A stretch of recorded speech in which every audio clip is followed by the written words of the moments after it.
के माबेन जो tariff warfare है वो कितनी एस्केलेट हो गई है. What are the new developments that we all should know. Last week, there was a 90-day tariff pause announced by the US government against most of the countries. However, America ने China के ऊपर 145% tariff announce कर दिया था, जिसकी retaliation के अंदर China ने 125% टैरिफ अनाउंस किया था on the American goods,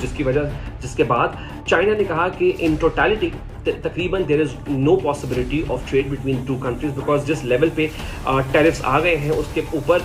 orders cancelled, supply chain issue होना शुरू हो गया है. However, the latest developments after Friday, there was an announcement by the White House के tariff exemptions अनाउंस की जा रही हैं on the Chinese imports, जिसके ऊपर 145% टैरिफ नहीं लगेगा, और जो few products हैं, the tech products जो components import होते हैं from the Chinese, they're only going to have 20% tariff on them, जिसकी वजह से smartphones producers such as Apple और semiconductor producers such as Nvidia will get to benefit out of it. However, Howard Lutnick US commerce secretary जो है, उन्होंने Sunday को एक interview में कहा,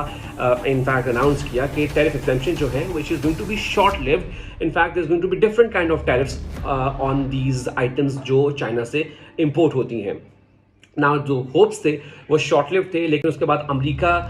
की इस अनाउंसमेंट के बाद चाइना ने रिटेलिएशन में ये अनाउंस किया कि जो रेयर अर्थ मिनरल्स वो एक्सपोर्ट करता है वो उसकी एक्सपोर्ट जो है वो बंद कर रहा है टुवर्ड्स अमेरिका. इसके बाद होगा क्या कि जो प्रेशियस मेटल है जो एक्सपोर्ट किया जाता है टुवर्ड्स US, जो उनकी इंडस्ट्री में यूज़ होता है, जो हैवी वेट इंडस्ट्री में यूज़ होता है, वो शॉर्टेज होगी, जिसकी वजह से डिफेंस इंडस्ट्री, टेक इंडस्ट्री और जो हैवी मेटल इंडस्ट्री होती है, that is going to take a deeper impact by the Chinese response. America की इस रिस्पॉन्स और चाइना के इस रिएक्शन के बाद दुनिया में क्या हुआ, आज मंडे को European stock markets are open high, even the Asian markets are gaining some grounds. Europe के अंदर जो लंदन की फुटसी है, जर्मनी की डैक्स है, फ्रांस की कैक 40 है, इसी तरह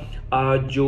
एशिया के अंदर जापान की निकी है, साउथ कोरिया की कॉस्पी है, चाइना की शंघाई है. These are all stock markets major benchmarks जो गेन कर रहे हैं from the momentum that this closed on Friday. Now we need to understand the why between these tariffs. Donald Trump basically wants reindustrialization. वो चाहते हैं कि जो China में या दूसरे ममालिक में जॉब्स क्रिएट हुई हैं इन इंडस्ट्री की वजह से, वो इंडस्ट्री अमेरिका में लगाई जाए और वो जॉब्स भी चाइना से लेकर वापस अमेरिका में लाई जाएं.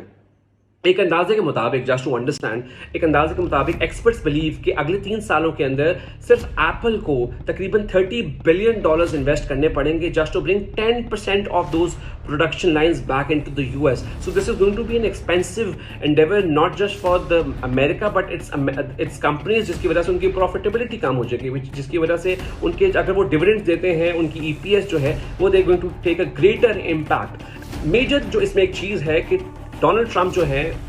Has to refinance American debt in the next 6 months तकरीबन $6 ट्रिलियन की, और लास्ट ईयर सिर्फ अमेरिकन डेट के ऊपर अमेरिकन गवर्नमेंट ने $1 trillion debt service debt cost के मद में पे किया था. ट्रंप वांट्स कि US फेडरल रिजर्व जो है वो जो पॉलिसी रेट है, जो इंटरेस्ट रेट है, उसको कम कर दे, ताकि जो रीफाइनेंसिंग ऑफ द डेट है, $6 ट्रिलियन जो डेट उससे रीफाइनेंस करना है अमेरिका ने, उसकी कॉस्ट जो है, कॉस्ट ऑफ सर्विस जो है, जो डेट सर्विस की कॉस्ट है, उसको कम किया जा सके, वो बेटर टर्म्स के ऊपर नेगोशिएट की जा सके, जिसकी वजह से after the tariff announcement, global financial markets, including the American market, witnessed a great crash. In fact, Black Monday consider किया गया था, जहां से अमेरिका की स्टॉक मार्केट्स के अंदर तकरीबन $6 ट्रिलियन वो wiped off just in couple of days. However, उसके बाद क्या हुआ कि बिकॉज US ट्रेजरी जो है वो सेफ हेवन एसेट्स कंसीडर की जाती हैं, वहां से पैसा निकल के US ट्रेजरी के अंदर गया. US ट्रेजरी के अंदर जो यील्ड्स थी वो कम हो गई. नाउ यील्ड्स जो US ट्रेजरी की हैं, they impact the federal reserve's policy rate. अब जो यील्ड्स रिड्यूस हुई, that was short lived, because Donald Trump की जो टैरिफ अनाउंसमेंट थी उसकी पूरी वजह से पूरी दुनिया में अनसर्टेनिटी पैदा होगी, पॉलिसी अनसर्टेनिटी क्रिएट होगी, जिसकी वजह से 2 चीज़ें हुई. एक, एशिया की तरफ से, एशियन मार्केट की तरफ से there was dumping in the US treasuries. दूसरी जानिब बिकॉज स्टॉक मार्केट क्रैश हो गई थी, तो hedge funds, mutual funds which are heavily invested in US treasuries, they offloaded some of their investment in the US treasuries, जिसकी वजह से US treasuries की अंदर सेल आ गई, उसकी प्राइस कम होगी और यील्ड्स बढ़ गई, which sent shock waves and panic into the White House. के ओरिजिनल आइडिया वाज कि यील्ड्स कम हो जाएं, प्राइसेस ज़्यादा हो जाएं, because after stock market crash most of the investment will come into the US treasury, yields कम हो जाएंगी और फेडरल रिजर्व जो है will be forced to reduce down the interest rate, which could not materialize, which is why Donald Trump hurriedly introduced a 90-day tariff pause and imposed a 145% tariff on the Chinese. However, Donald Trump ने ये भी उम्मीद का इजहार किया था after imposing 145% tariff कि अब चाइना रिटेलिएट ना करे, इनफैक्ट चाइना रिक्वेस्ट करे कि वो रीनेगोशिएट करना चाहता है, सो इस टैरिफ वॉर को एंड किया जा सके।